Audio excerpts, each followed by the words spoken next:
Salam, berjumpa lagi dengan saya Effendi Tobing dalam Boker Top Channel. Kali ini kita akan bersama-sama merenungkan kebenaran firman Tuhan melalui kitab Yosua pasal yang kelima ayat yang ke-13 sampai dengan pasal 6 ayat yang kelima. Beberapa ayat dari teks ini saya akan baca untuk kita semua, yaitu mulai dari ayat yang ke-13 sampai dengan ayat yang ke-15 khususnya. Firman Tuhan katakan demikian. Ketika Yosua dekat Yeriko, ia melayangkan pandangnya. Dilihatnya seorang laki-laki berdiri di depannya dengan pedang terhunus di tangannya. Yosua mendekatinya dan bertanya kepadanya, "Kawankah engkau atau lawan?" Jawabnya, "Bukan, tetapi akulah panglima bala tentara Tuhan. Sekarang aku datang." Lalu sujudlah Yosua dengan mukanya ke tanah, menyembah dan berkata kepadanya, "Apakah yang akan dikatakan tuanku kepada hambanya ini?" Dan panglima bala tentara Tuhan itu berkata kepada Yosua, "Tanggalkanlah kasutmu dari kakimu, sebab tempat engkau berdiri itu kudus." Dan Yosua berbuat demikian. Saudara, sate enak saat teduh sejenak, episode yang ke-68 kali ini kita akan bersama-sama belajar tema Allah berperang bagi umatnya bagian yang pertama. Ya. Kalau kita memperhatikan pelajaran kita sebelumnya dengan tema pembaruan umat Tuhan, kita telah merenungkan kebenaran firman Tuhan ini dengan dua peristiwa penting yang dikerjakan kemudian oleh Yosua dan bangsa Israel, yaitu melakukan sunat dan juga perayaan Paskah. Nah, kemudian setelah peristiwa itu terjadi, maka Yosua sebagai pemimpin sekaligus juga panglima perang dalam konteks ini, pastilah dia juga memikirkan apa yang akan dia lakukan untuk membawa bangsa Israel memasuki tanah yang telah dijanjikan Tuhan. Itulah sebabnya di dalam ayat yang ke-13 dimulai dengan kata, ketika Yosua dekat Yeriko, ia melayangkan pandangnya. Kita dapat mencoba membayangkan apa yang dipikirkan oleh Yosua pada waktu ia melayangkan pandangnya ke arah kota Yeriko. Pastilah sebagai seorang Yosua, dia sedang berpikir apa yang akan dia kerjakan. Bagaimana dia harus memimpin bangsa itu dengan peperangan yang akan terjadi pada waktu itu. Dengan sekian banyak pasukan dan apa yang akan mereka lakukan. Pastilah sebagai seorang pemimpin, dia sedang memikirkan itu. Nah, kalau kita memperhatikan dalam saat itulah, maka di hadapannya berdiri seorang yang pada awalnya dia tidak ketahui atau dia tidak kenal. Sehingga pertanyaannya, kawankah engkau atau lawan? Jadi betul apa yang kita coba pikirkan tentang apa yang dipikirkan oleh Yosua. Dia sedang memikirkan peperangan yang akan segera terjadi. Maka pertanyaannya sangat jelas menggambarkan itu. Kawankah engkau atau lawan? Hal itu juga pasti juga terpicu oleh karena penampilan seseorang yang adalah panglima bala tentara Tuhan dengan pakaian lengkap dan pedang yang terhunus pada saat itu. Nah, dari bagian firman Tuhan ini mari kita coba menggali tema ini, yaitu tema yang saya katakan tadi, Allah berperang bagi umatnya. Yang pertama, dalam pembacaan ini bahwa sesungguhnya Allah lah yang menjadi panglima perang. Ya, ini teks yang dijelaskan oleh kitab Yosua. Jadi Allah sendiri Allah sebagai panglima perang, Allah, atau dikatakan panglima bala tentara Tuhan. Kemudian yang pertama, kita akan melihat latar belakang historis peperangan yang sesungguhnya yang akan segera dimulai.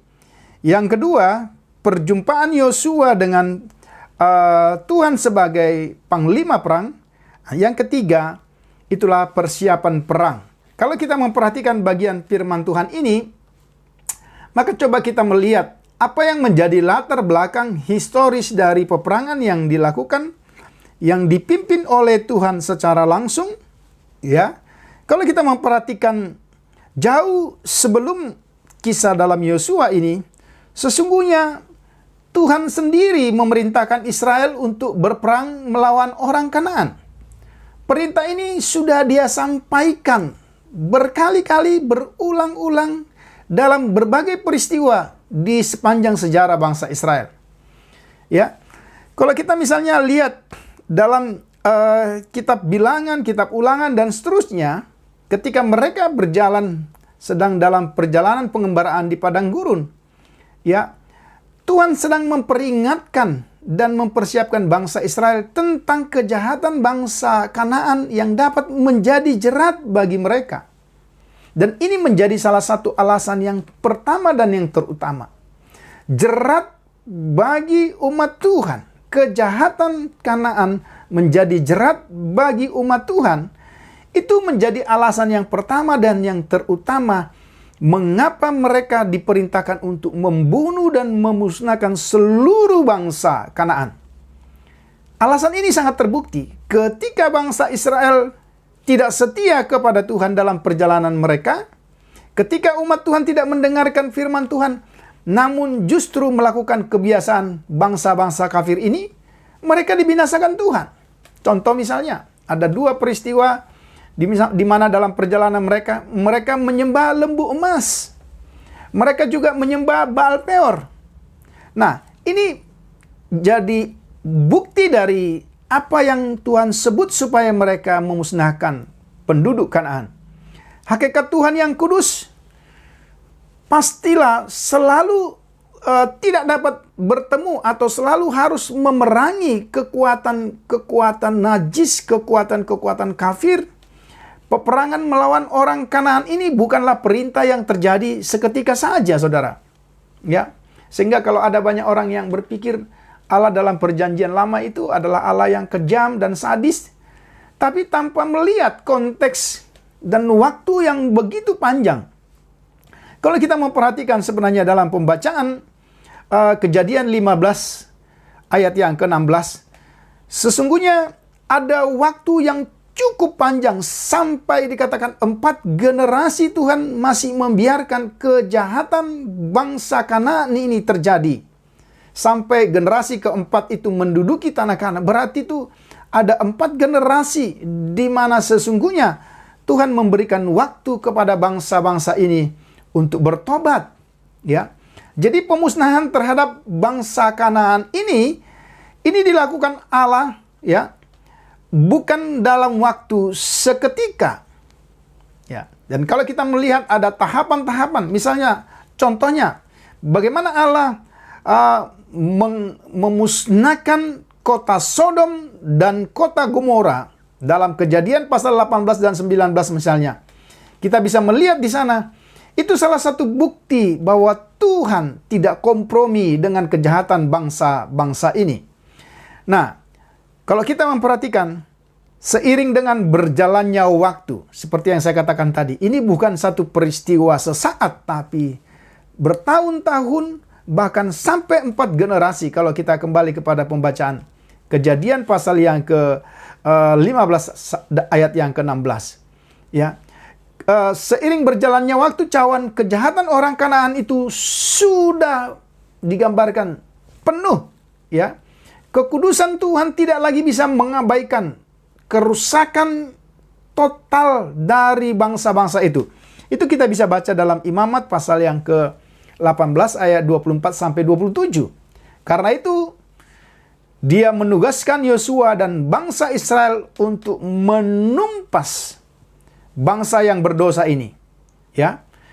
Dengan demikian saudara, sesungguhnya penyerahan total kepada Tuhanlah satu-satunya jalan supaya setiap orang dapat terhindar dari kehancuran.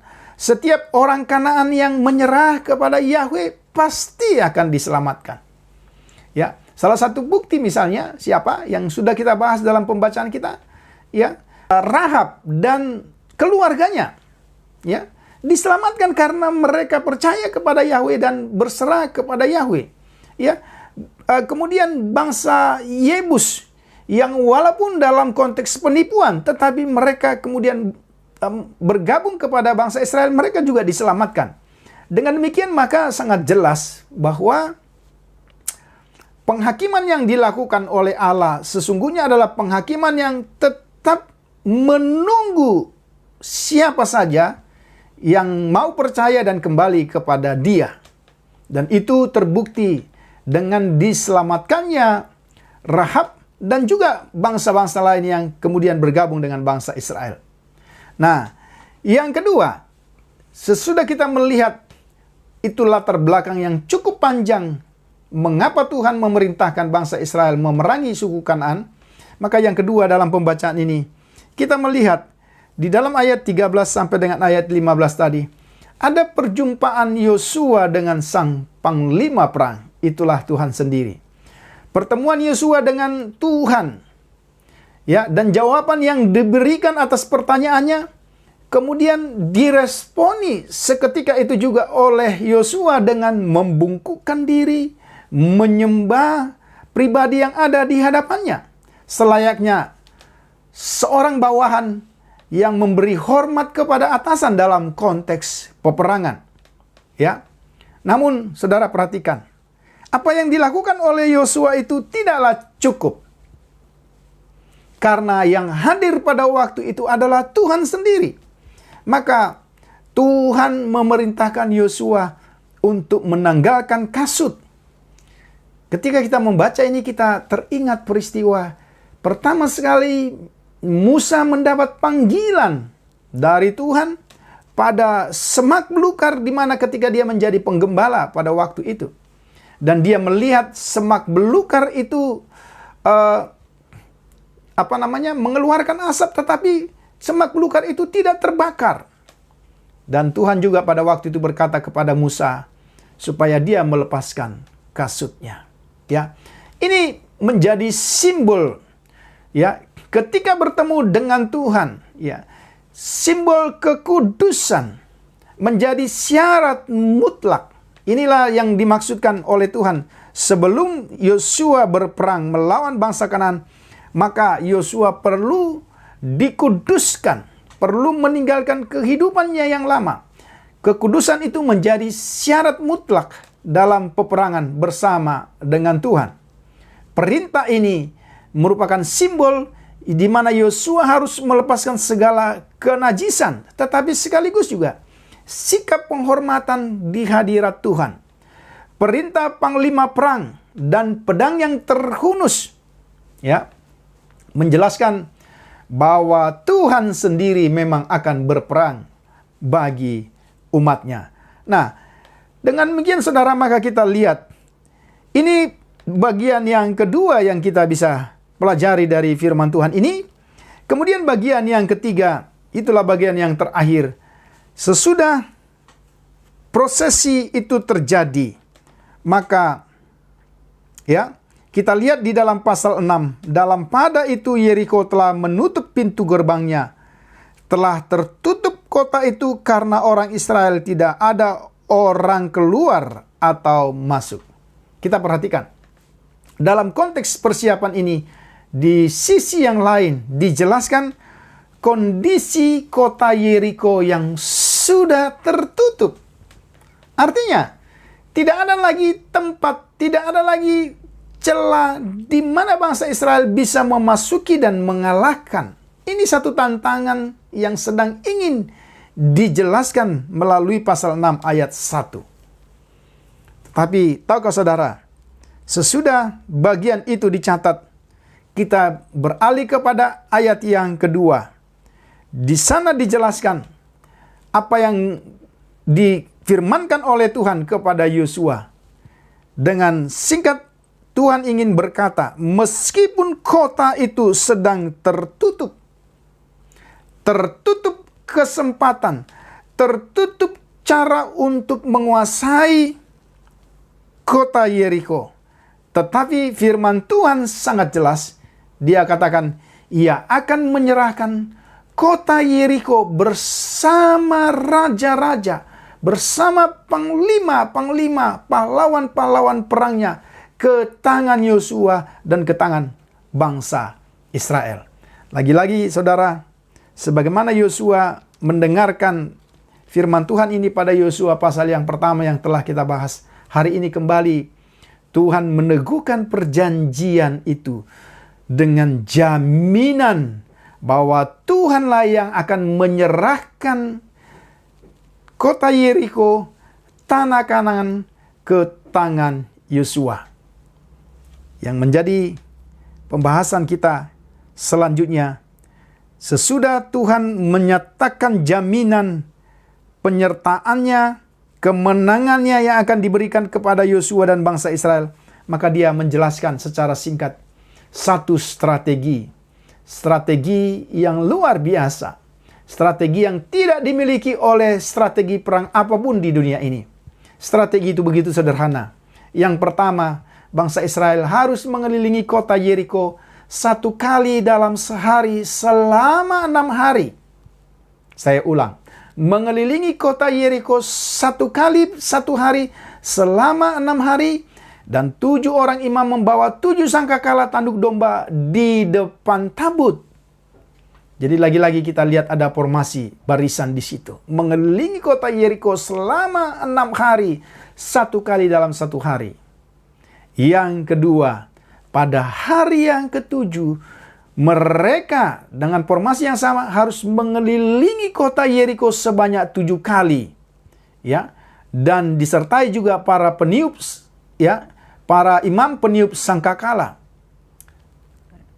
Tetapi apa klimaksnya? Dikatakan, apabila sangkakala tanduk domba yang dibawa oleh para imam itu berbunyi panjang atau dibunyikan dan bunyinya itu panjang, maka seluruh bangsa harus bersorak dengan nyaring. Dikatakan tembok kota itu akan rubuh. Bangsa Israel kemudian diperintahkan untuk memanjat tembok yang telah roboh itu dan menyerbu kota Yeriko. Ini strategi yang sederhana. Strategi yang mungkin tidak pernah dipikirkan oleh Yosua ketika dia mencoba mengarahkan pandangannya ke kota Yeriko. Strategi yang tidak mungkin pernah terpikirkan oleh panglima-panglima perang dimanapun. Tetapi strategi ini yang diberikan oleh Tuhan. Mengapa? Karena strategi ini merupakan persiapan perang yang sedang disiapkan Tuhan. Dengan jaminan bahwa dengan strategi ini, Yeriko dan seluruh penduduknya, seluruh raja, seluruh pahlawan-pahlawannya akan diserahkan ke tangan Yosua dan bangsa Israel. Saudara yang saya kasihi dalam Tuhan Yesus, ini tema kita yang pertama. Ya, Allah berperang bagi umatnya bagian yang pertama. Pada sesi berikutnya kita tentu akan lanjutkan. Karena cerita ini masih akan kita lanjutkan dengan peristiwa yang mengikutinya. Namun sebelum kita mengakhirinya, mari coba kita lihat beberapa aplikasi dari bagian penting ini. Yang pertama, yang ingin dijelaskan oleh bagian firman Tuhan ini, peperangan adalah bagian dari kehidupan umat Tuhan untuk mencapai atau sampai kepada janji-janji Tuhan.